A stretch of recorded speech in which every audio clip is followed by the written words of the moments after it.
Balamusiza nnyo baganda baffe abali ku the updates online page mwe bali kubaako mwe bali kubeera nga mugoberera ensonga zonna ezigenda so mu ggwanga Uganda n'ensi yonna okutwaliza wamu. Mr. Update nyingiddewo mubaka wa Parliament owa Kawempe North Constituency omulonde mubadde muludde okundaba ku live naye bingi byembadde nkwasaganya nga mumanyi nako olwajjo nkulisaayo bonna be twabadde nabo mu nteekateeka ey'okulaba nga baganda baffe balondebwa ate ne balangirirwa.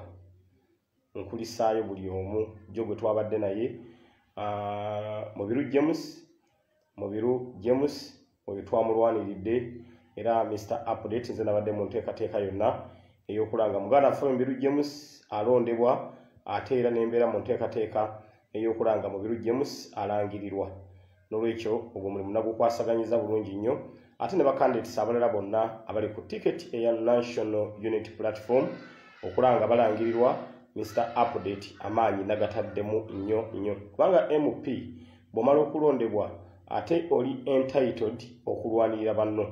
Mubiru twagenza okuyingira akalulu kajjo bambi musajja waffe ng'ali mu kkomera era nenkola buli ekisoboka kyonna okulanga akalulu ke tukakuuma n'obutabbibwa era aba NRM babadde balina olukwe olwagala okubba akalulu ka Mubiru James ne bakandidates abalala abadde mu bavuganya ne Mubiru James nga baagala kukozesa advantage olw'okuba nti ali mu kkomera bakabbe. Naye Mr. Update nga mumanyi w'esseeri antama nataddewo ttiimu eri competent esobola okubeera nga tetulyamu lukwe tetulyaza amaanya eyasobodde okukuuma akalulu ka Mubiru era buli ddala foomu yonna netugifuna Mubiru James n'abanga olunaku olwaleero adiikire yalingiddwa nga wiina ow'akalulu ak'obwa Lord Councillor Lubaga North. N'olwekyo neebaza bonna be nabadde nabo mu ekyo ate ne bakandidates abalala nabayambyeko omuli Nusufa Nakato bakandidates bange bonna ab'e Kawempe bonna ba Lord Councillors bonna be naleese bonna bawangudde. Actually Kawempe twajeeze bweze buli Lord Councillor gwe nagenze ne campaigningira yawangudde bulungi nnyo kuba bwe namala okuwangula akalulu kange ate ne situula ne ngamba nyina okubeera nga nkimako bannange era bonna nemba kimako ba Nusufa Nakato ba Mushini muganda wange Gaddafi yanziridde mu kifo ani bonna mbadde nwana bwezingire okulanga bawangula kubanga sisobola atenze kuwangula bannange ne batawangula. Kyovolaba bwe twali tulondebwa bwe nali nondebwa nga MP era ne Honorable Robert Kyagulanyi Ssentamu yawangula Kawempe massively with 98% kubanga abalondanga nze be balondaga president wange abalondangaze balonanga president wange zina ina campaign yalinga egamba bwe watompagira nga tompe kalulu bwe watowe president wange kalulu nange tompa eyo campaign nagitambuza mu Kawempe era okuwunzika nga president waffe asobodde okubeera nga awangula kalwako. Nolwekyo yembeera egenda maaso bantu bange Mr. Update nga tetulengera ka ear to ear smile kiki sisobola kubeera happy nga my president is under incarcerated badidde amakage ne bagafuule komera sisobola kubeera happy Mr. Update nja kubeera happy nga bino ebintu biri bibaddewo ekisooka nga alangiriddwa nga duly elected president of the Republic of Uganda ekyokubiri nga ali free asobola okubeera nga akola ki yeetaaya oba kitegeera nga ali free nga asobola okubeera nga yeetaaya. That's when Mr. Update bwemujja okulaba to ear smile nga ndi happy but as we talk on now siyinza kubeera happy kati nga ki ekinsanyula Mr. Update tewali kinsanyula because my president is under illegal detention neba n'abasajja bajoga ate nga bamusibidde wakaawe kyekisinga okubeera nga kinnuma osibira otyo omuntu mu nju ye n'omugato ojja kufuluma.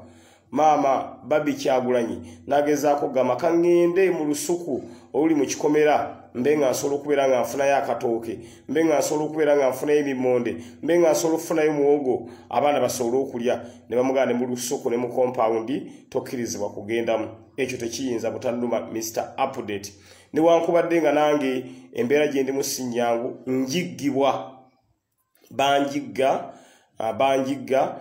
luli bwe nali ngende waka waliwo pikipiki nga 3 zangoberera era abatuuze be bazintakkuluzaako simanyi lukwe luliwo kubanga information gye bampa bangamba ba opponents bange be bakirimu omu ku main opponent bange twali tuvuganye nabo mu kalulu baali yavuddeyo nanjozayoza n'okunjozayoza kati abantu banga Sseggirinya abasajja tebaagala olayire bagamba nti okulayira kugenda kutuuka nga gwoli mu ntaana kati kyabyannemye okutegeera nga Mr. Update olina kufa naye in spite of the intimidation etuusibwa ku Mr. Update ndi mugumu nnyo bw'abanga Katonda yategeka ti Mr. Update ajagera mu kalwa akawangule ate bamuttaafe have no problem ndi mumativu tibanakawempe mwampadde akalulu ate ne mukabane mukama wange Robert Kyagulanyi Ssentamu yejja kuba nteekateeka ya Katonda tiyagitegeka Sseggirinya ojagera mu kalulu okawangule ate bakutte olwekyo kyekiriwo ndi ku bantu abamu be baagala okutta era abantu bagamba Sseggirinya ekiriwo abasajja bagamba Sseggirinya alina kufa nga bumanye komite likyawoomu waliwo omuvubuka omu gwe bawadde mission eyo n'abaako ate mukwano gwe gwakubira namugagamba Sseggirinya yeebereremu so nengezaako okubeera nga neebereramu mu ngeri emu oba mu ngeri endala waliwo abantu abagamba Sseggirinya oli excited nze sisobola kubeera excited because mbadde road councillor owa Kawempe North ekisanja kiramba nga nkulembera abantu kati excitement for what sisobola kubeera excited sisobola kuba excitement for what I've been a road councillor for 5 years ago kati mbeera excited kuki kuba n'ekifo kye nafunye sinnakyeyagaliramu nga president wange ali mu komera sinza kyeyagaliramu kyobola basinza kugamba nti nkola pate sinza celebratinga sinza yiteeka mu motoka egenda yeebaza balonzi until nga my president is free so I'm not excited omuntu abeera excited aba yakoze dda pate aba yayisizaamu edde motoka eyeebaza ebyo nasijja kubikola until nga my president is free because president wange yalondebwa bana Uganda ne bamugamba nti gogeno tukulembera obuwanguzi bwe ne bunyagibwa so sisobola kubeera happy so waliwo omuntu Sseggirinya oli excited I'm not at all and I cannot be excited when my president is still under incarcerated I cannot be excited nga mukama wange Robert Kyagulanyi Ssentamu ali mu buwamba ali mu komera tasobola kufuna kyakulya nawangula akalulu kano lw'amaanyi ga Robert Kyagulanyi Ssentamu that's why nawangula kati mukama wange gwe nayitako n'empangula ali under incarcerated ate mbere ape Sseggirinya nawangudde ekifo sisobola I'm telling you sisobola ate era sijja kubeera I'm telling you sisobola ate era sijja kubeera abantu abamu abagamba nti Sseggirinya ali excited nali nnoonya akalulu nembeegayira nobeegayira mugana wange nteraayo ka post kano ng'ogamba abantu bannonde n'agaana ku abo bemuwulira aboogera Sseggirinya is excited nagenda mu inbox namugamba mugana wange posta yange yiyo ebifaananyi byange babiyuza buli muntu yonna ayuza bifaananyi byange nyamba opostinge ekifaananyi kino ku Facebook yo obagamba abantu be Kawempe North bakulonde oyo gwe muwulira ayogera nti ndi Sseggirinya ndi excited n'agamba sijja kiteekayo maze okuwangula tagamba Sseggirinya I'm not excited and I will not be excited unless or not until nga my president is free banna Kampala naddala abaana abawangudde obwa road councillor abawangudde obwa MP temwawangudde bwa MP lw'amaanyi gammwe temwawangudde bwa road councillor lw'amaanyi gammwe ffenna twawangudde because of our president Robert Kyagulanyi Ssentamu so this is the time ffenna tuyimirire tuwanike emikono mu bbanga tugende tutwale emmere ewa Robert Kyagulanyi Ssentamu ow'ettooke owa lumonde owa muwogo ow'ensujju owaki tutwalire president waffe emmere abenga asobola okubeera ng'afuna ekyokulya this is the right time president waffe watwetaagira mbeegayiridde banange share this video buli road councillor gwe balangiridde olwaleero mukubidde essimu buli MP gwe balangiridde olwaleero mukubidde essimu ne mugamba tukwegayiridde enkya ffenna tutwalire president waffe emmere mukitegeera ffenna enkya buli muntu yenna amanyi nti wawangudde tukwetaaga twagala ffe elected leaders tukulemberemu bannaffe tutwalire president waffe emmere ewaka wa president waffe sikomera ewaka wa president waffe sikomera temuyinza kuddira muntu ne musibira mu nju ye temuyinza kuddira muntu ne musibira mu nju ye nolwekyo ewaka wa president waffe it is not a prison oba mukitegeera ewaka wa president makage ge yazimba okubeeramu mpozi tusaba bwe kibanga kisoboka gavumenti eveeyo egambe nti ewaka wa Honorable Robert Kyagulanyi Ssentamu is a prison obo kiraba nebo mba mukimanyi nti ewaka wa Honorable Robert Kyagulanyi Ssentamu si prison. Please, we want our president to be free, not tomorrow but today. We want our president to be free. Aberenga ina access ku mmere, abenga ina access ku bantu be.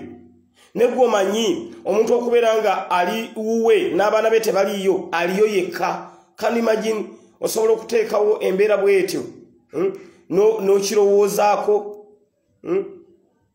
no kirowoozaako president okubanga ali waka naye nga n'abaana be tebaliiwo. Can you imagine? So ye embeera egenda mu maaso naye nga bwe tulwanira president waffe okubeera nga ali free kyembasaba baganda bange nange Mr. Update ba opponents bange simanyi kye bazaako naye amawulire genfuna ba opponents bange nange tebatudde baga Seggirinya tajja kulayira Seggirinya tunotuuka okulayira nga mufu. So yembeera eriwo abali ku the Updates online page mungeranga okunteeka mu ssaala era enkya namaze okweteekateeka tutwala mmere wa president naye amawulire genfuna n'abantu abankubira amasimu bangamba Seggirinya abasajja baagala ofe bakwagala mu ttaka oleme kulayira ekyo baba Katonda yakitegeka ti Seggirinya jawangula akalulu aleme kulayira nga mufu. I have no problem because obulamu bwange manyi nti Katonda yakuuma. Katonda era ekyaba yakitegeka ti kino kijja kubaawo ne kino kibeewo ne kino kibeewo ofe. So baganda baffe bebawa akasente munonye Seggirinya mu mutte sina tabu emotoka yange bagifollowinga n'akakyusa emotoka eziwera emmeka ne buli gye nninnyamu ogenda okulaba bagifollowinze kati Seggirinya natuuse okubanga nnyina akazinga wentuula era enkya wengenda okubeera nga nva tulabe nga tugenda wa president waffe tugenda tusobola okubeera nga tumutwalira emmere. Babuulira mazima unattack to our president is unattack to all of us. Kyagulanyi tayinza kubeera mu mbeera bwetyo nitubeera happy. Mbabuulira mazima tetusobola kubeera happy nga Kyagulanyi ali mu mbeera bwetyo tetusobola. Era nze Seggirinya siri happy at all okujja nga president wange ali free. Nolwekyo bwe mbanga siirayire have no problem kasita akalulu kanoonya nenkawangula baba nanemesa okulayira ne banzita ate candidate omulala ajja kujja era nga wa NUP ekifo kya Kawempe North akiwangule. Nze sina tabu manga munjagaliza kufa have no problem sina tabu era candidate omulala ajja kujja nga Seggirinya mumusse era ekifo akiwangule mpozi nga munagenda buli awangula mumutta because wini tebeera ku side ya muntu omu wini ebeera ku side y'abantu bangi nnyo mu Kawempe abasobola okwesimba mu kifo kino ne bakiwangula nga ne Seggirinya taliiwo. Nolwekyo ekyo Katonda yaba yakitegeka bw'aba yakiteekateeka sina kyakola kubanza ekikoze buli kimu okulanga obulamu bwange bubeera protected naye buli lukya nfuna okutiisibwa Seggirinya kati embeera bwetyo bweri ku side eyange nga ate bwe nwanira ne mukama wange president wa Uganda addako. Nolwekyo ekyo Katonda bw'atyo waba yakitegeka tojja wangula akalulu bakutte oleme kulayira sirina kyakola kati nakikolera ki because buli kimu nkikoze ekyokulanga neebereramu ekyokulaba nga mbeera safe buli kimu nkikoze naye bwetyo embeera bweri akalulu nakawangula sisulaka. Can you imagine nave waka omwezi mulamba emabega nenve waka Seggirinya nembanga ensula gye nasulangamu nga sinnungi leero nosula wano luli nosula wali luli ne weekweka wano ne weekweka wali Katonda nansaasi yanambikako akasubi akalulu nenkawangula nga ndi mu mbeera ya dduka leero sula wano lulisula wali lulisula wano embeera ey'emisinde ya dduka ne bambi Katonda nansaasira akalulu nenkawangulira mu mbeera eya dduka era nenangirirwa nga MP owa Kawempe North eyalondebwa abantu n'ebitundu 9 ku buli 100. Nyanzi Paulo webale nnyo ogambye I voted for you at Kulumba Secondary School. Thank you so much. Kulumba nze ntwalawo. Nolwekyo Katonda abanga bwate bwe yategeka sirina kyakkola. Kubanga ng'esegirinya abasajja bakwagala butalayira. Buli muntu kyangamba n'akafuna essimu kugambye eziwere 10. Obo ina woli ne bakubira na baganda segirinya lero nzo butasimatuka. Awo nodduka onogera nononya woddukira nodduka onogera nononya woddukira nodduka onogera nononya woddukira kugamba embeera sinyangu abatulaba naddala abali ku the updates online page. Atobo chali muduka duka nolaba olinga akola live segirinya is over excited. Ngandi under 30 ngandi mumbere ne tisibwa. Ngandi excited for what? I cannot.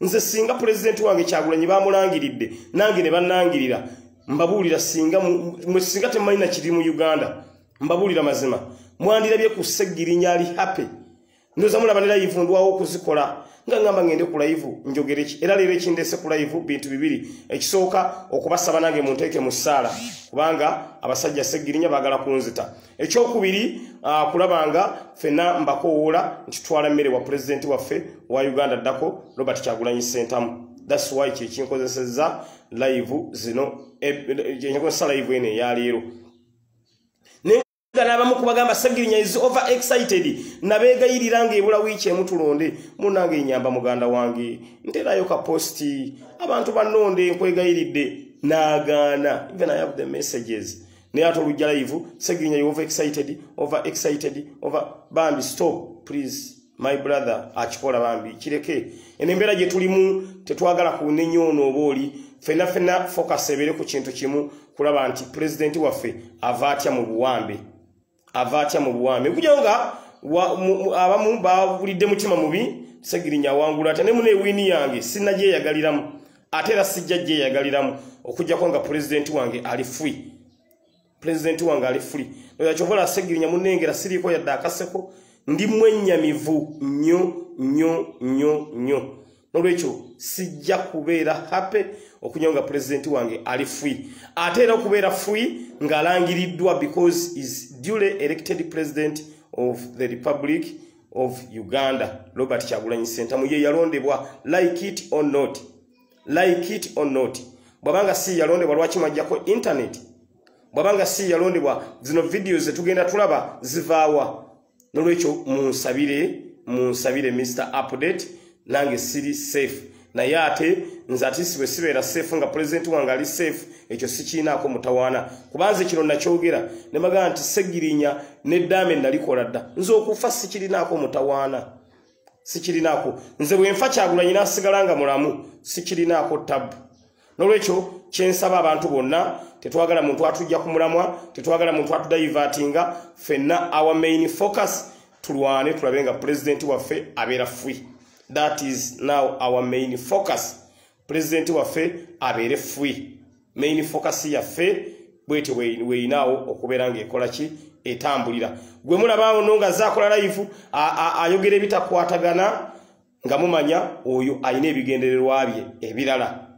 Munange abantu baffe abamu ze mbabulira mazima nze mbadde ebyobufuzi bino abantu balina obutaagaliza bungi abantu bwe nafuna ekifo kiraba mu kyabaluma awangula atya ngaye mumanyi embeera z'abantu awangula atya lwaki awangudde mbabulira singa saawangula singa muwulira ebigambo bingi nnyo ne Katonda yansaasira n'empangula kati oli n'anoonya segirinya tusobodde tutya okulaba nga tuteekawo embeera okumulaga nti oba kugawuli n'ateekawo era ekiboozibozi awo naye nga mumanyi nti segirinya nwanye entalo nenwana entalo ate nga abamu ku batulwanyisa nga baali bannaffe abamu be tulinawo mu sitwago nogaa nti naye munnange kyenjagala okugamba abantu bangi nnyo naddala bali mu NRM abakola ebitatuukaganye lwaki emundu ogitunuliza segirinya nga tasobola nakugamba lwaki agitunuliza segirinya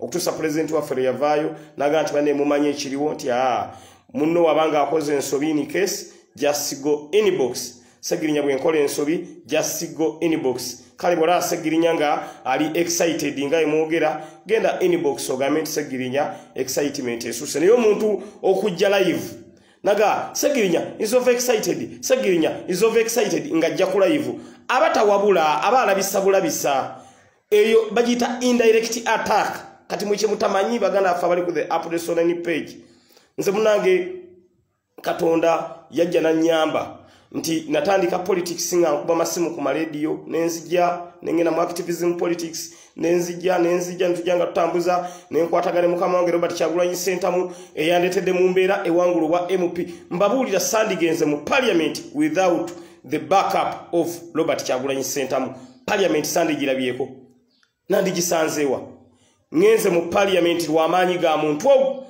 Robert Kyagulanyi Ssentamu nkiddamu ngenze mu parliament lwa muntu ogu Robert Kyagulanyi Ssentamu singa teyabadde Robert Kyagulanyi Ssentamu mu parliament sandi giwunyizizza nako era nandisigadde nga bwentuka wali ku mulyango gwa parliament bankwata jeke nga zibabadde bankwata jeke nga zibabadde bankwata but because of the iron man because of Robert Kyagulanyi Ssentamu the next president of the Republic of Uganda that's why nagenze mu parliament y'eggwanga Uganda nolwekyo president wange tayinza kubeera nga tali safe ate Mr. Update nemba nganze ndi happy I'm telling you that's why live eno lero njikoze nga namaziga mpulira gampitamu because nanga akasera kempitamu kazibu nnyo akaseera kempitamu kazibu nnyo kasera kazibu nnyo akasera kempitamu kazibu nnyo nolwekyo Robert Kyagulanyi Ssentamu is now the elected president of Uganda but remember is not safe nolwekyo yeyo embeera eriwo buli gwolaba omuntu nga yeefula anenya banne ku live manya nti that person aba ayina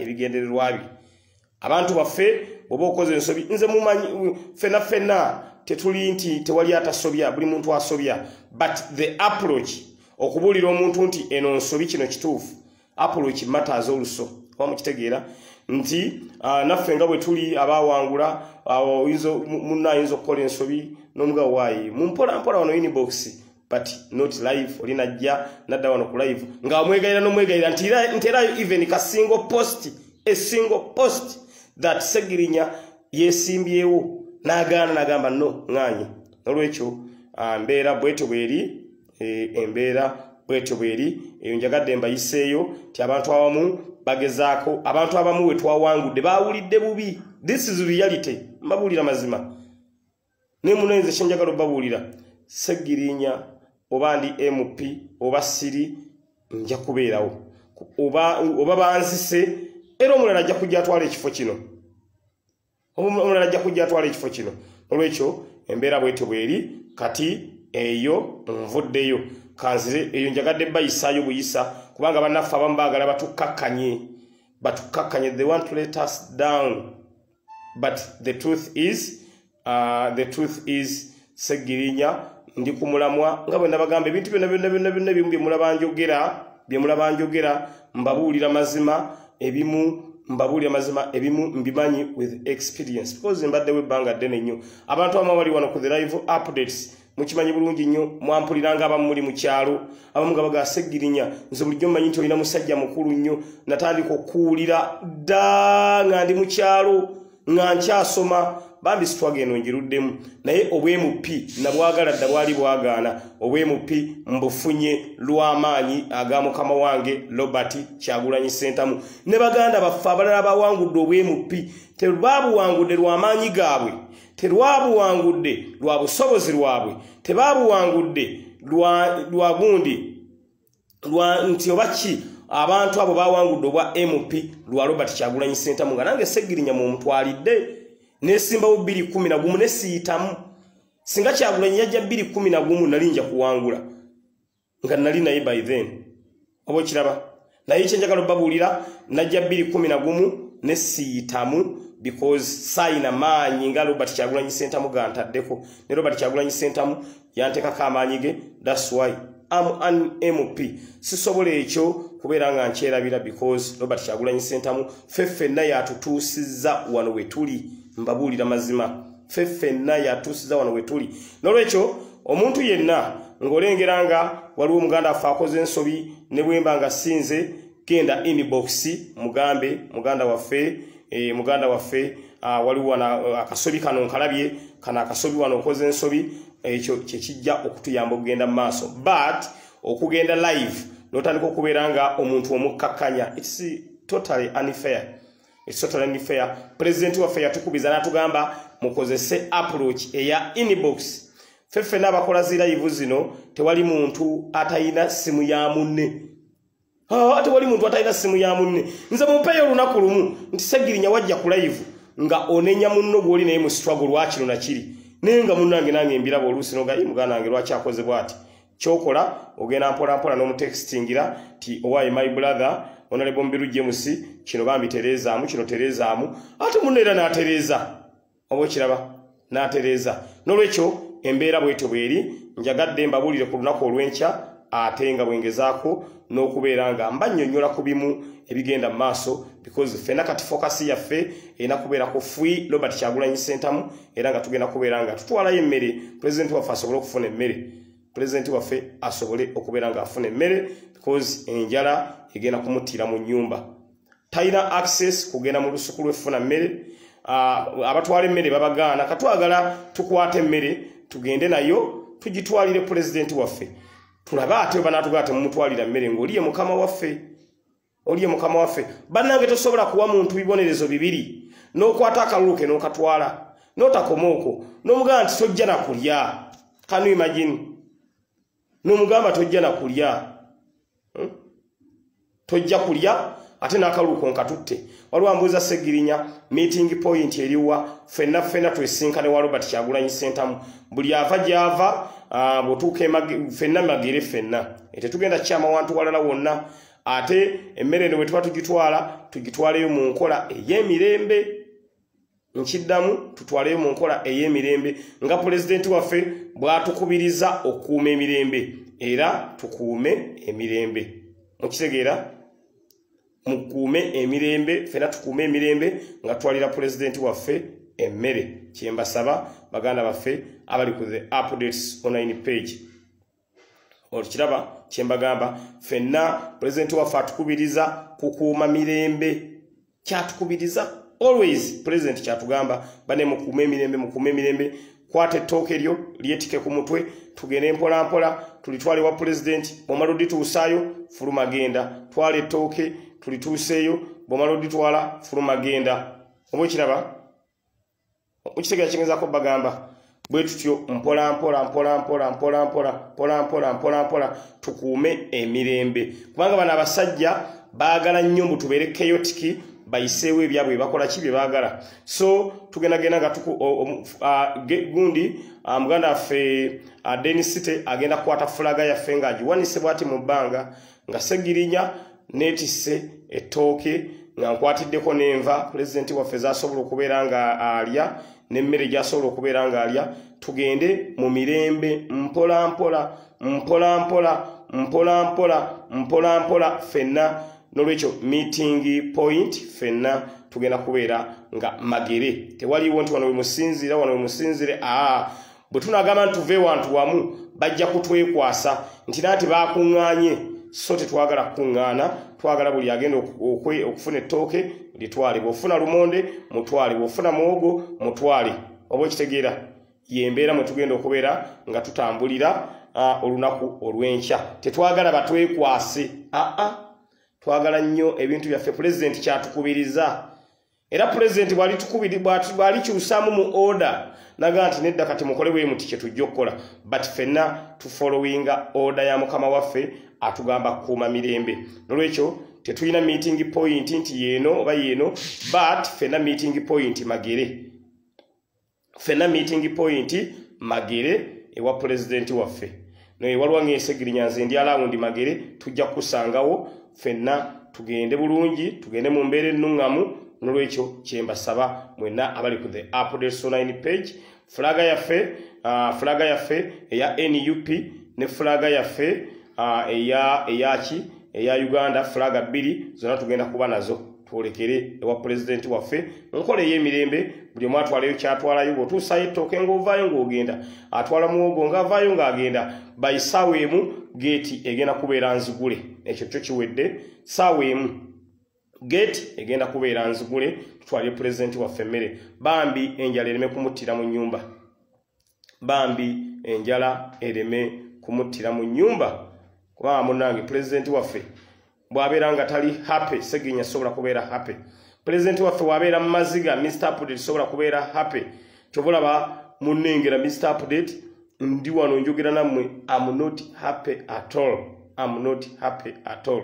Nolwekyo kyetusaba olunaku olw'enkya ffenna tukuume emirembe tugende wa pulezidenti waffe tumutwalire emmere muganda waffe asobole bambi okufuna kyalya asobole okufuna kyanywa naye gw'ovanga ku muntu okuva lwe bamubba akalulu wiiki namba talina kyalya talina kyanywa talina kyalya talina kyanywa waliwo nga Mr. Update mwandikoze ekibinja kimu bajja kutwekwasa abasajja abo nga mubamanyi tetwagala kuteekawo mbeera egamba nti mukuŋŋaanye tewabadde social distance kuba ekigendererwa kyaffe si kyakwekalakaasa ekigendererwa kyaffe kyakuderivalinga mmere eri pulezidenti waffe oba mukitegeera kye mbagamba omulamwa gwa kuderivalinga mmere eri pulezidenti waffe mukitegeera oba mukifunye bulungi nnyo ye main aim yaffe kuderivalinga mmere nolwekyo bajja twekwasa tewabaddewo social distance tewabaddewo ki mukiraba muti abasajja abo manyi batunoonyaako mbeera bagezi tukwate batutte bakole ki kati ffe tukole kye batasuubira ffe tukuume emirembe nga pulezidenti waffe bw'atukubiriza keera ku makya yambala masikiyo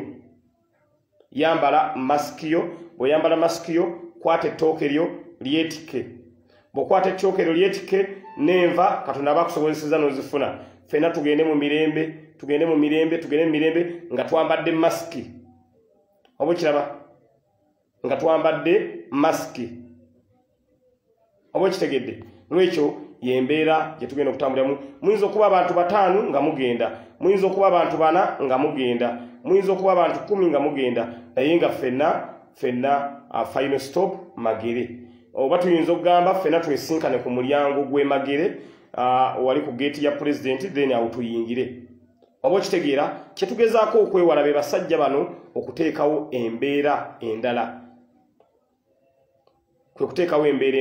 naye nga tetugenda kuba na exact meeting place nti oba eno oba eri but meeting place ffenna ku geeti ya pulezidenti ffenna ye meeting point yaffe ffenna wetugenda okubeera nga tusisinkana naye remember teweerabira mask teekako mask bulungi nnyo tugoberere buli mateeka gonna agagobererwa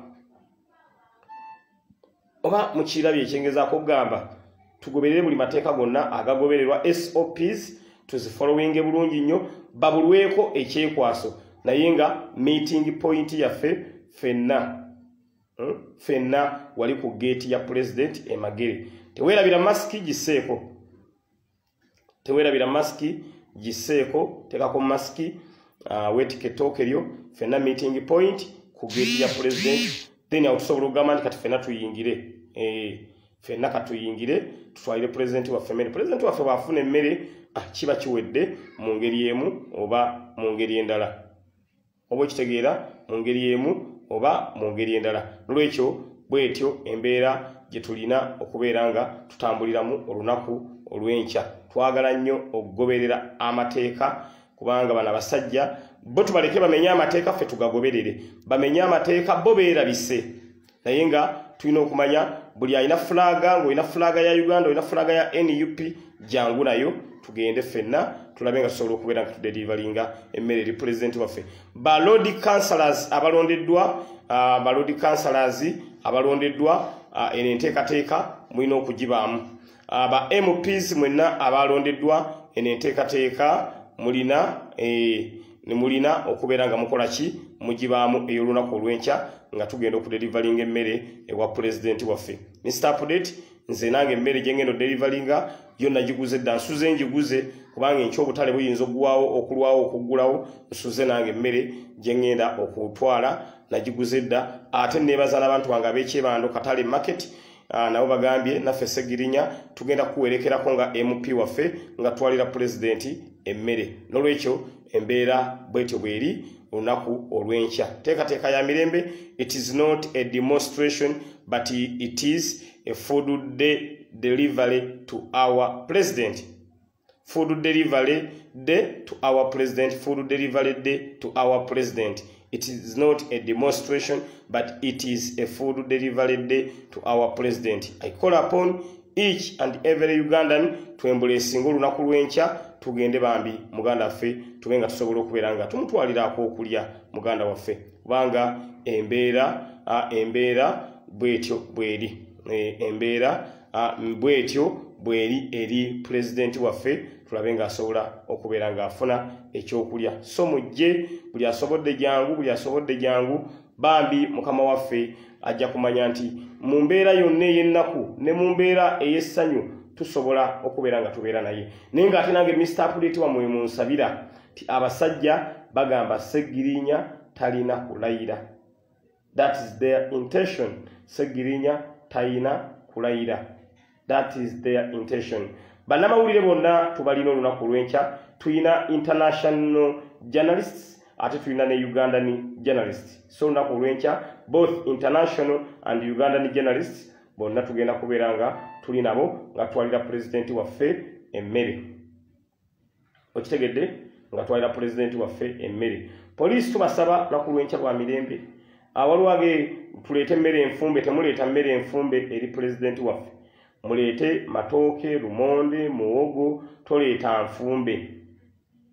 Oba okitegedde bambi temuleeta nfumbe. Twetaaga emmere nga matooke ng'ettooke omuntu aliraba, muwogo nga muwogo omuntu amukola ki amulaba. Oba okitegedde kyembasaba temuleeta mmere enfumbe. Tutwale emmere gye twandiyise embisi. Leeta lumonde nga bwali, leeta muwogo nga bwali. Maama first lady waka gyali ajja asobola okubeera ng'akola ki afumbira president waffe. Kyembasaba bambi temuleeta mmere enfumbe. Kyembasaba ekyo nkibeegayiridde. Emmere enfumbe oyinza okuba nga oli munnaffe naye tetuna bwe tugyesiga. Tetuna bwe twesiga mmere enfumbe nti wagifumbidde ewuwo ogireesedde president. Ekyo mbeegayiridde. Leeta fruits, leeta ennaanasi, leeta ki naye emmere enfumbe temugireeta. Leeta ettooke, aleeta lumonde, leeta muwogo, muleete amanda, ab'amanda muleete, ab'amuwogo muleete. Kyembasaba enfumbe bambi temuleeta. Kyembasaba abali ku the updates online page. So yembeera eriwo naddala mmwe abangoberera nga ngezaako okubeera nga mbabuulira kiki ekigenda mu maaso. Waliwo ambuuza banakkirizayo emmere ogitwala ate munnange banaaganira ku kikubanga president waffe bambi enjala egenda muttira mu nnyumba nga alina n'akasente akasobola okwegulira emmere.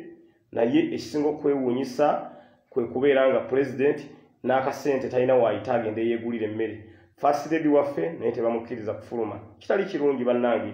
Babuli amazima bw'ojoga ensanafu totuulamu ntuule. Ne bambi mutuyisizza bubi nnyo. Olwagenda essabbuuni baleete sabbuuni kituufu, omo mumuleete. Bwana tasobola genda ku dduuka gula sabbuuni, tasobola genda gula omo, tasobola ky'osobodde kireete.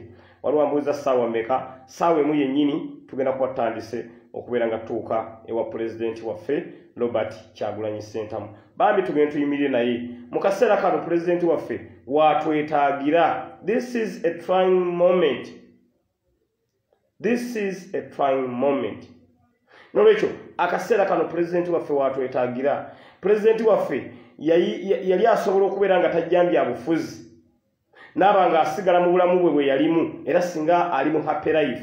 Naye yagamba nedda ebirungi byonna kambyefiirize, buli kimu kyonna kankyefiirize ngende nnunule bannayuganda. Era bambi najja neyefiiriza obulamu obulungi, neyefiiriza emmotoka ennungi, neyefiiriza buli kimu kiyabeerangamu nga kirungi. Najja n'ayingira ebyobufuzi president waffe ngazze okununula bannayuganda, buli kimu n'akisakurifayisinga. Gwe tebereza Kyagulanyi embeera gye yayitamu nga talina baana be. Embeera gye yayitamu nga talina baana be amazima ga Katonda mugulu. Gyolaba White House eyo ennyumba ya president waffe enju nnene nnyo. Naye gwe komu akafaananyi ng'enju eyo gyolaba ennene agirimu ye ne mukyala we. Can you imagine? Agirimu ye ne mukyala we bantu babiri. Tayina baana be yabajjawo kubanga yamanya ekinzo tuka ku baana be bambi n'abajjawo. Gwetebereza olabe enjala. Gwe omuntu omukulu ekuluma n'ekutuusa ku maze olwo singa alina abaana be waka. Ng'abaana bakaaba amaziga tebalina kyakulya enjala ebatta. Oba mukira kyengezaako bagamba. Era Robert Kyagulanyi Ssentamu is a wise man, is an intelligent man. Alinga ya predictinga ebigenda okujja mu future najjawo abaana. Abaana tebasobola kugumiikiriza mbeera eyo yakubeera nti leero tolya n'enkya n'otalya na luli n'otalya. Ono aba mwana muto tasobola. Bambi Katonda n'atuyamba ng'abaana yali akoze eki yali abazeewo. Nebwe ku mwaka faananyi Muganda waffe Robert Kyagulanyi Ssentamu embeera gy'ayitamu nga talina baana be gwe kigattirize ng'ate obulamu bwe baana ayagala nnyo abaana be nnyo naye enjuba girimu abantu aba ne mukyala we. Can you imagine? Obulumi obwo bwe mbuwulira mpulira nga bunzita amazima ga Katonda mu ggulu. Mpulira nga bunzita ne mpulira nga nfa. Mpulira nga bunzita ne mpulira nga nfa. Nenga Can you imagine? Kyagulanyi Robert Ssentamu ali eyo mu nnyumba talina kyakulya talina kyakunywa abaana be tabalabako. Can you imagine? Obulumi obwo mbabuulira mazima kintu kye bayita mwana nga wamumanyira ng'omwana is part of your life ky'oyinza okuyitamu nga tolina ye. Mbabuulira mazima si kintu kyakusaaga. Olwekyo bambi Kyagulanyi ayitambulamu obuzibu ennyo obwo obutabeera na baana be olw'okubeera nga abaana be tabalabako. Ekyo kinnuma Mr. Update kinnuma nnyo.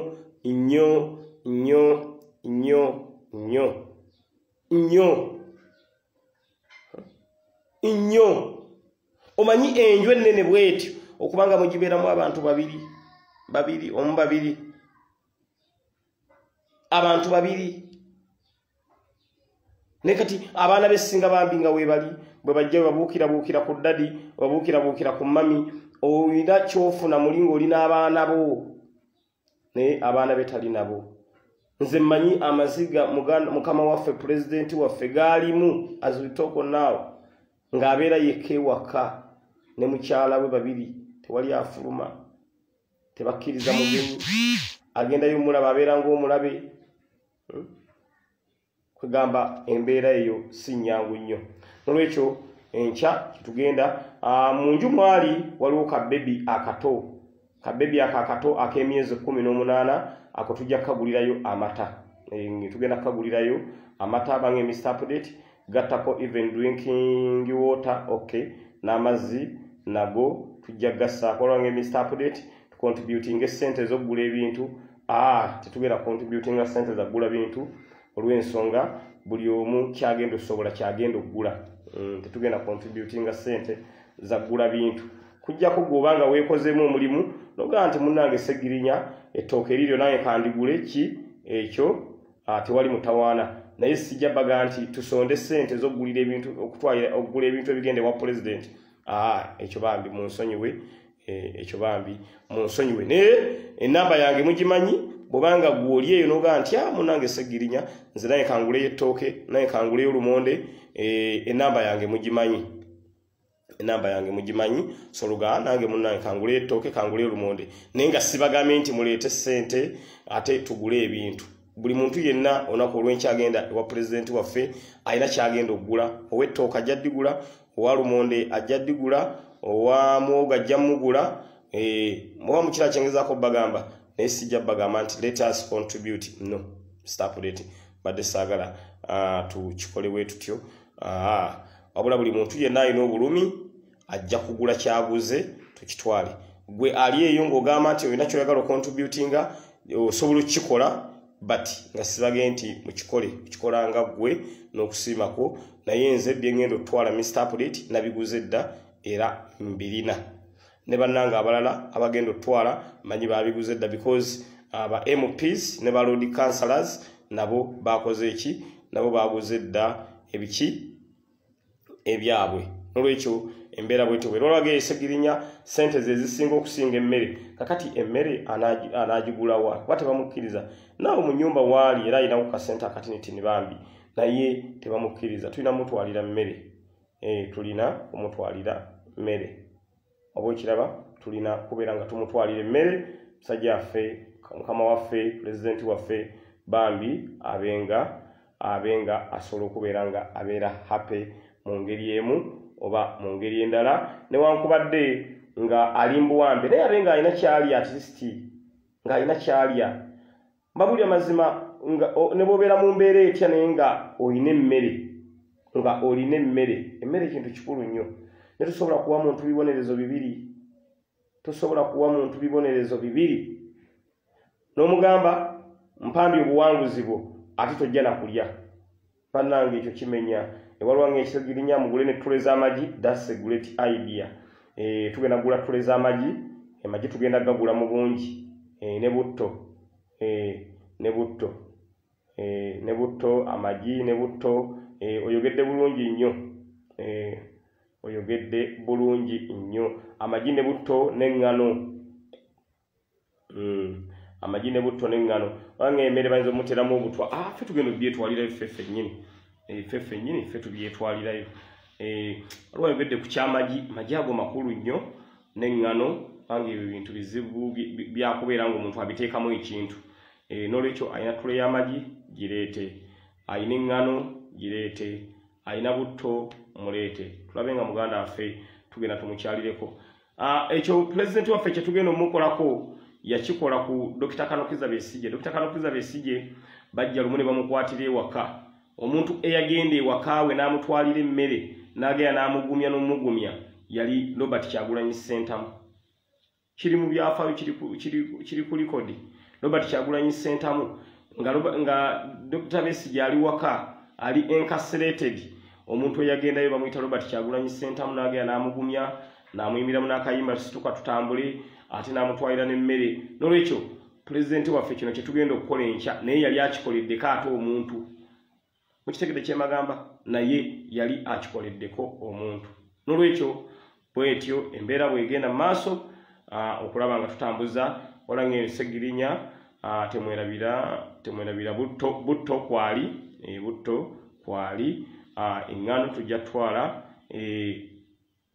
eŋŋano tujja kutwala buli kimu tugenda kitwala wala ng'emisa update no maize flour kyemusalawo bye tujja okugula naye kwega kye tusaba buli omu kyaguza akireete naye muntu bw'aleeta ettooke kubanga ettooke liba zzibu nnyo omuntu oteekamu ekintu ekikyamu ettooke mulireete lumonde muleete kye tuteetaaga yemmere enfumbe wala n'amakoloni that's very great n'amakoloni nago pulezidenti waffe gajja kubeera nga gakola ki gamuyamba mu ngeri emu oba mu ngeri endala so yeeyo embeera egenda mu maaso mwebale nnyo mwebalire ddala mwebale kusaba katusabe olunaku olw'enkya Katonda alukeese bulungi tube nga tusobola okugenda wa pulezidenti waffe bulungi ewatali mbeera ndala yonna tutwaleyo bye tuguze ate tusabe abakuumaddembe batukkirize tubitwaleyo pulezidenti waffe abenga afuna ekyokulya pulezidenti waffe olanga Mr. Update njagala kugulayo ettooke olintwalire mpe ennamba yo eya mobile money okay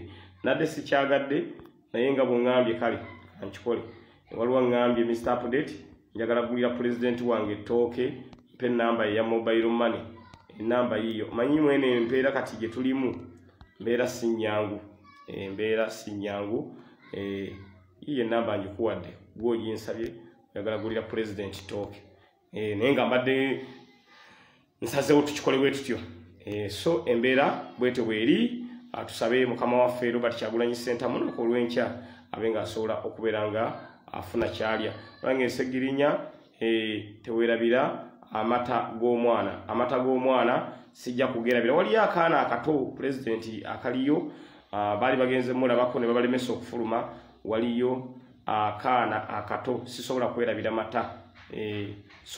mata g'akaana ako era nja kugenda nago wala ngambye kawo peas and beans Ssegirinya tubyerabira that's very great wala nge Mr. Update n'embwa za president muzigulireyo emmere ebambi president ayinawo security ye emukuuma ey'embwa ebangembye nazo tuzigulire emmere. No problem. Baby milk, please don't forget Mr. Update. That's very great. Thank you so much. I will not forget my sister okutwala amata g'akaana ako bambi akato akali ewa president waffe amata njagera nago. John Wansolo muganange ange Mr. Update na akawunga tokerabira and okay, no problem. Lini ongambye food for dogs, no problem. Kuba security ya president eriyo. Milk powder, please. I cannot forget. I cannot forget. I cannot forget. Era encha njagera ku dry food like snacks. Okay, snacks. So embera bwete weri John Wansolo sanyuso kulaba artist posho and rice. Omuchere gwe tugenda gugula mu bungi asobole kubeera n'emmere ewaka. Ate yadde emmere tugenda gitwalayo era tulina okudemandinga for easy release because amakage White House is not a prison. The presidential home is not a prison. So tutwalayo emmere naye ate nga bwe tudemandinga okubeera nga ewakawe muvaawo because amakage sikomera. Amakage sikomera. Noje tugenda kukola mu kutwala obutwazi mmere wabula n'okudemandinga security eve ewa president waffe. Munnange eriri komera gali makage ge yazimba okubeeramu unless nga muvaayo ne mugamba nti White House is now a gazetted prison.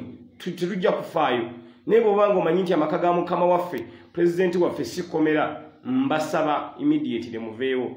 Mirembe moli ne ngambe Irish potato Mr. Update tomwerabira alongambi I recommend on the cereals, they can't poison them. Ne cereals nazo tujja kutwala mu ngeri emu oba mu ngeri endala. Nolwekyo embeera bwete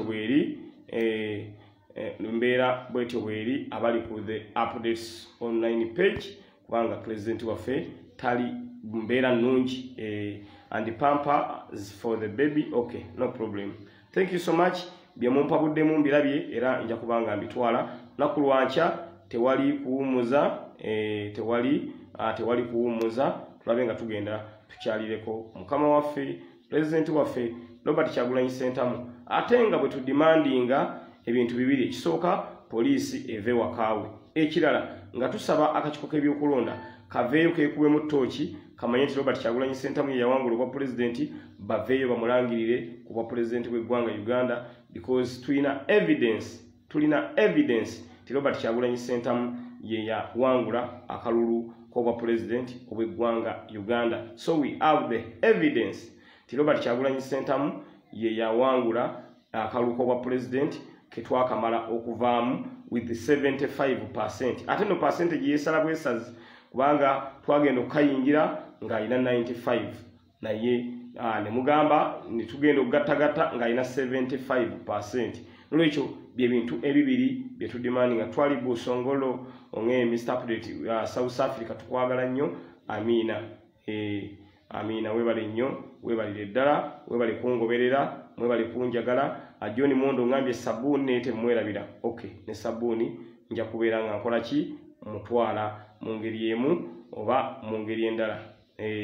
Mu ngeri emu oba mu ngeri endala muganda nge John Wansolo. So embeera bwete bweri tudemandinga ebintu bibiri. Tudemandinga our president to be free ate adikire yalingibwe nga winner owa presidential elections 2021. Presidential elections 2021. Ndaimwayi Museveni adidde mbu avuga emmotoka simanya ava simanya wa ajja batadde abantu ku kkubo babawadde emitwalo 5 nti bamwanirize babawadde n'ebitishati naye ngero olengera abantu tebali happy. Munnange omuntu eyawangudde ate abantu abamusanyukirako talina bbawa ssente. Talina kubawa ssente abantu abamusanyukirako. Kyobalaba ne mwerabisizza nnyo. Abantu bemulengera Mwai Museveni bajja asanga nga bayimiridde mu bustenseni munnange babawadde buli muntu mitwalo 5. Can you imagine? Essente zandigenze nezigula eddagala mu malwaliro, essente zandigenze nezigula neziyambako mu ggwanga Uganda abantu okubeera obulungi. Patricia Gaya, I want to buy 50 kg for rice. My president Edimutwe and Nubian Lee family. Thank you so much. Patricia atuwaddeyo akira 5 ez'omuceere. Thank you so much Patricia. Patricia, may God add you more. njagu gatta omuceere ogwo ku bino bye ngenda okutwala njagu gattako ku bye ngenda okutwala. Thank you so much my sister Patricia agambye agenda kugulayo omuceere kilo 5. Thank you so much my sister Patricia, may Allah add you more. Walonge paraffin and chako. Okay, no problem. Munange baba wadda abantu mulengere emitwalo 5 mbu babere wali mu nga bakuba engalo mbu nga bagamba sebo ddala taffe twakuwa akalulu ate nawe omuntu gwe bawa emitwalo 5 munaye weebereremu sente ezo bazikuwa naye jagenda mugala tugenda kusangayo ddagala ogenda kusanga embeera nga nzibu nnyo n'olwekyo kyensaba nammwe mwebereremu naye gwe weewunye omuntu okusanyuka nti yawangudde nga abantu alina kubawa ssente abawe ssente bakube mu ngalo nti yuyo ayitawo bakube mu ngalo mwerabisiza nnyo basajja mmwe gwera nga Kyagulanyi olabe essanyu ly'abantu ojja okutegeera ani yawangula akaluko bwa pulezidenti mwalanga mwayi Museveni abaajaguza nga mwina okubawa ssente kati gwe gamba nti Kyagulanyi yawangula olabe people's love olabe abantu bagenda okubeera nga basanyuka nga love si nteekemu ssente naye nga love eri natural love.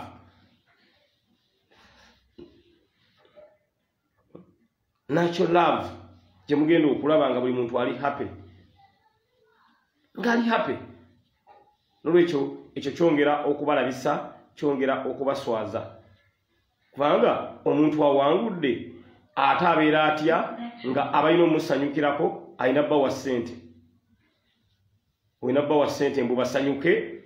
Segirinya nawangula akaluko bwe mupika w'Empe North abantu abansanyukirako nti Segirinya wangudde nali sina kusooka kubawa ssente bwe musooka ne mbawa ssente bansanyukireko kitegeeza tebannonze naye mbabuulira mazima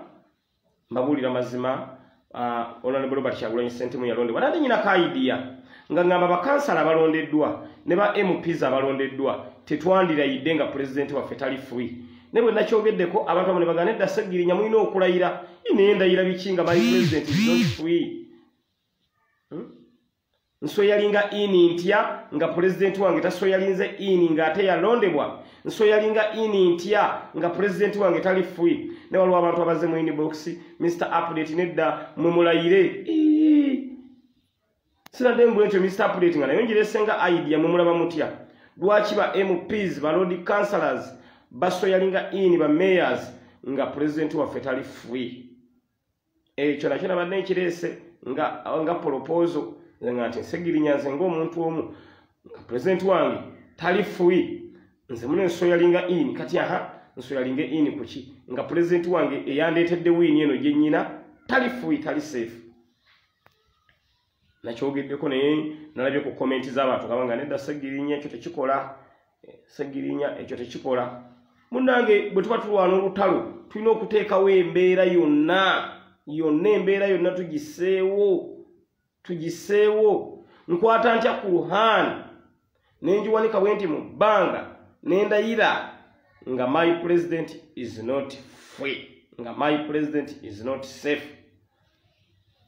Ekyo yeyabadde idea yange Mr. Update naye abasinga nalaye bakivumirira ate nga mune kyemwogera nange kwentambulira naye nga nze that was my idea.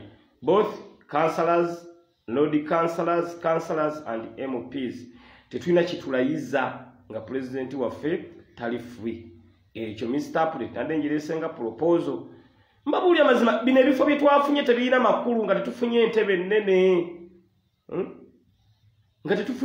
nnene bino ebifo bye tulina tebirina makulu entebe erina amakulu eriemu yabwa president ne bw'obeera member of parliament mu government enfu tolina kyosobola kukola ne bw'obeera lord councillor mu government enfu nothing you can deliver to the public, nothing you can deliver to your electorate.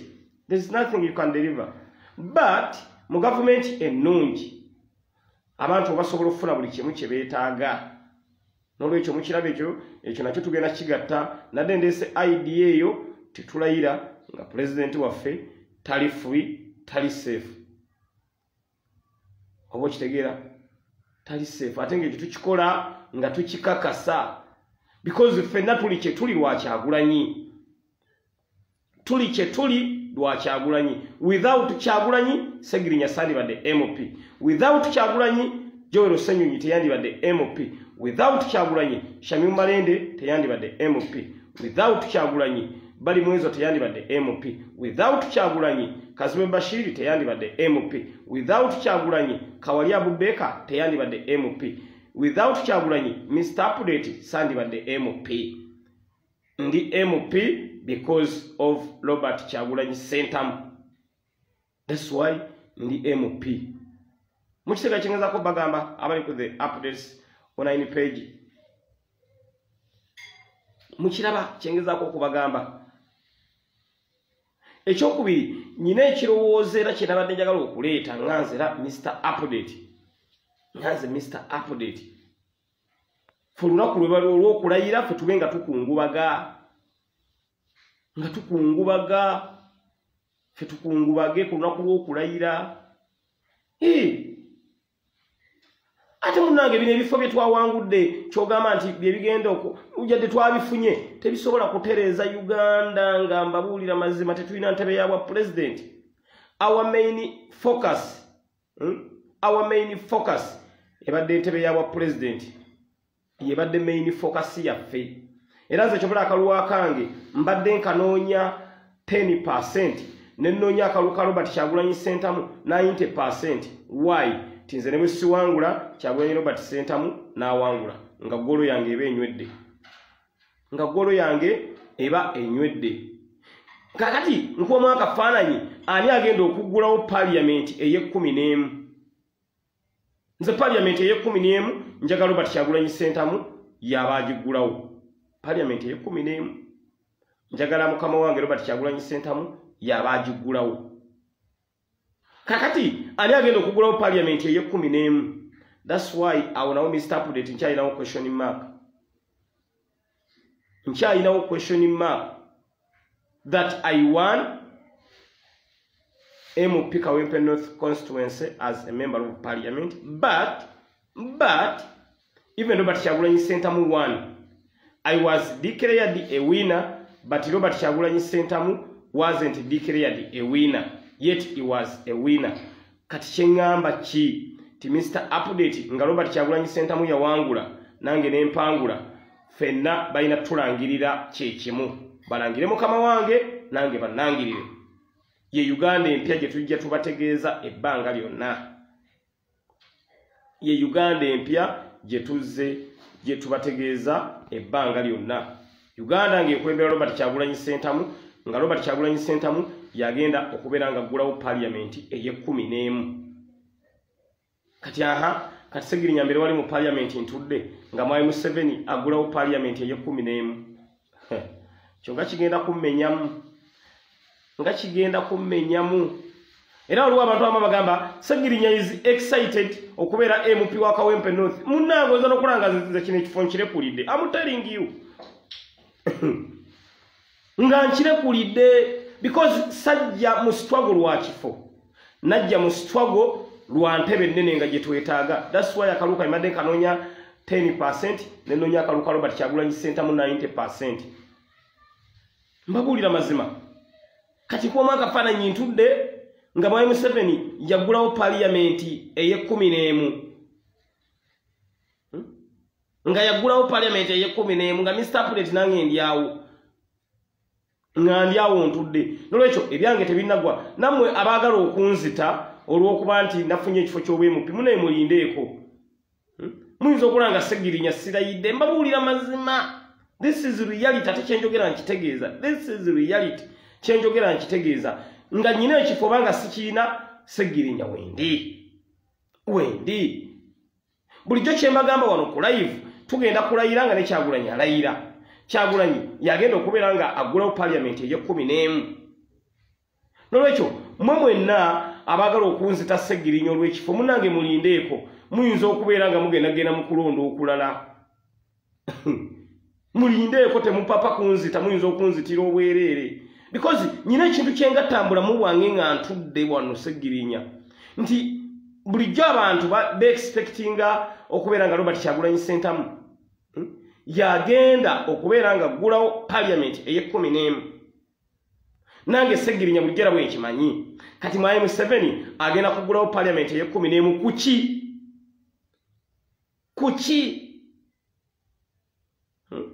agigulawo kuki awo Segirinya awo nkyatunuddewo nnyo era nsaba ba MPs abawangudde teba MP n'omu akola pate nti wawangudde ekifo balodi kansala sira balodi kansala ina a celebratinga kyembasaba abantu baffe tubalonde babeere waawo bonna nga balondeddwa no celebrations nti owangudde terikola pate until nga our president is free mbabuulira mazima sibagaana kwetaba mu nteekateeka y'okulonda ba mayors ne ba councillors tubalonde babeere waawo nga tulina abakulembeze baffe abalondebwa ate nga bwe tulwana okulaba nga a president waffe abeera free ate era alangirirwa kwaba nenze nkuwamu akafaananyi nga ntudde mu house nga ggulawo parliament ye mwai Museveni naye nga tali entitled kugigulawo ng'ali entitled okugigulawo is none other than Robert Kyagulanyi Ssentamu yali entitled okugulawo the 11th parliament nolwekyo kyembasaba nze munnange era mwabawoza Segirinya is excited wa no I'm not nze mujja kuneewuunya nga nkedde ku makya mpise press conference nga ngamba nti president wange bw'aba talayira nange sijja kulayira ekyo nakyo mukirindirire president wange bw'aba talayira nange silayira ekyo nakyo mukirindirire munange Katonda yajja nampa kibayita spirit of nationalism ogwo omutima ogwo ogugamba nti munange lwaki akaaba nze munange bw'abeera akaaba mpulira bubi nnyo nolwekyo ebifo bino byonna tubiwangule bibeere waawo naye tubikozese nga as a mobilization tool for the bigger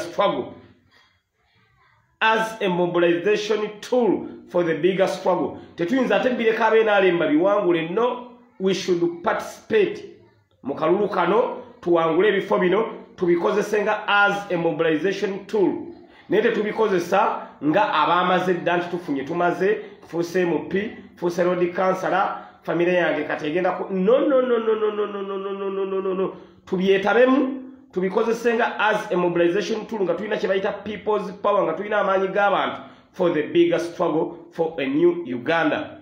That is my suggestion, that's my idea, that we should use these elective positions as a mobilization tool for a bigger struggle. Say, Mr. Update, that is my suggestion. But we are not excited at all. We are not. Nze mudaba nga nkola ka interviews ez'amawulire bwentyo ne nkola interview. But muyino kimanya nti struggle ya fennene ya Robert Kyagulanyi Ssentamu kubeera president. Feffenna ne bwe twandigudde ne tufuna bwe MP. Feffenna ne bwe twandigudde ne tutafuna bwa road councillor. Feffenna ne bwe twandigudde ne tutafuna bwa mayor ne tukwata entebe ey'obwa president ow'eggwanga Uganda kyabadde kiwedde. Because our main target is to take over the dictatorial regime of Yoweri Kaguta Museveni and his family. That is our main target. And we are still aiming to overthrow the despotic regime of Yoweri Kaguta Museveni and his family. Come rain or sunshine, time is now to change the government of Uganda. Because Robert Kyagulanyi Ssentamu is a duly elected president of the Republic of Uganda. Naye winiye ne yetwalibwa emisana tukunga ensi eraba. Ne batekawo intimidation, ne batekawo kutiisa, ne batekawo kanga. Naye nga bakimanyi Robert Kyagulanyi Ssentamu yawangudde akalulu. That's why Mr. Update, I'm not happy at all. Era temugenda kuddamu kunaba nga ndi happy at all.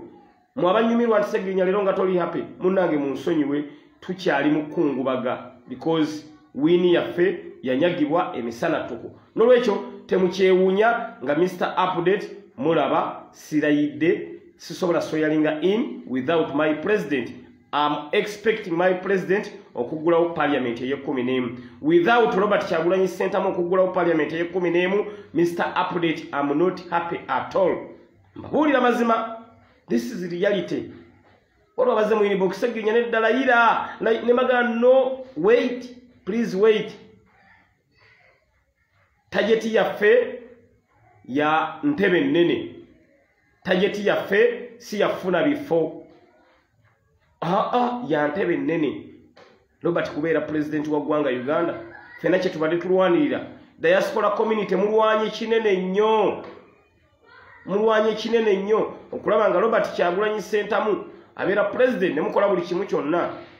Nolwekyo tukyalwana okulaba nga tuvaayo ne position yemu ng'ababaka abalondeddwa ne ba Lord Councillors ne ba Mayors abalondeddwa tujja vaayo ne position emu. Tuvaayo naki kye tuzzaako kulaba nga Mukama waffe abeera fuyi. Ekyo nakyo mukirindirire budde bonna tujja kuba tukibategeeza.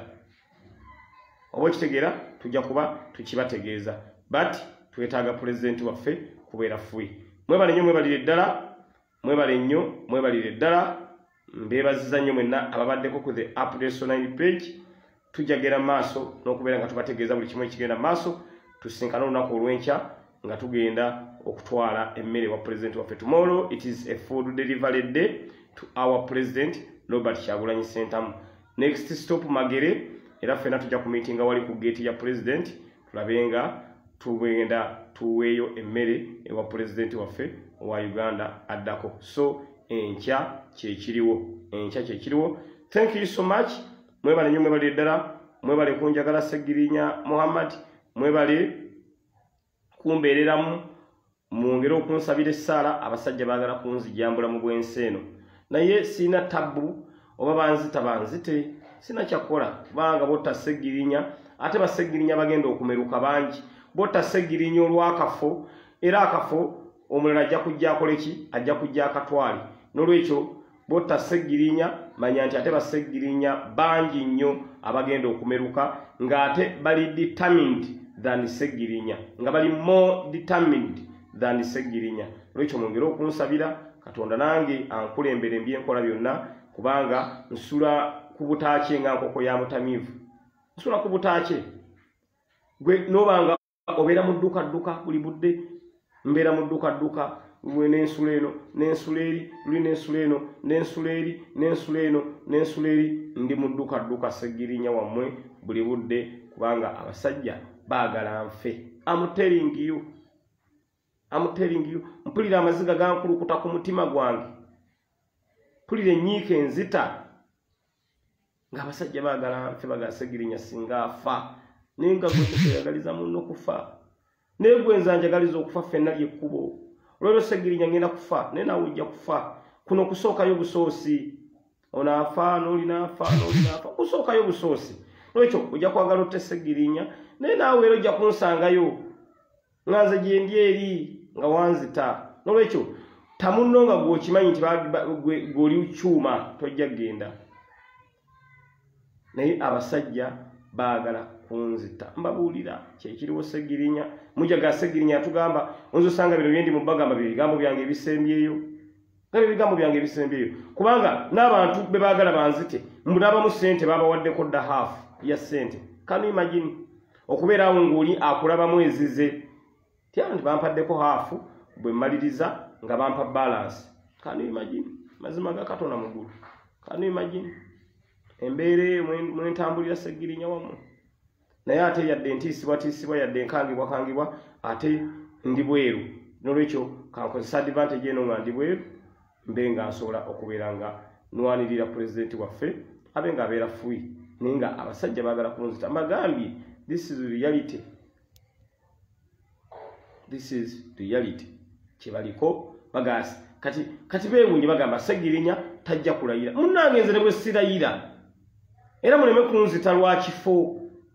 Mbegayiridde abaagala okunzita olw'ekifo temunzita. Nyinza nze n'obutalayira nga temusoose na kunzita. Neŋŋaana bugaanyi intentionally, neŋŋamba ŋŋaanye because my president is not safe. So okunzita otawaanira bwereere okunzita. Otawaanira bwereere. Totawaana. Kino ekifo ky'oyagala otwale oyinza n'okitwalira ku bwereere nga tosoose kunzita.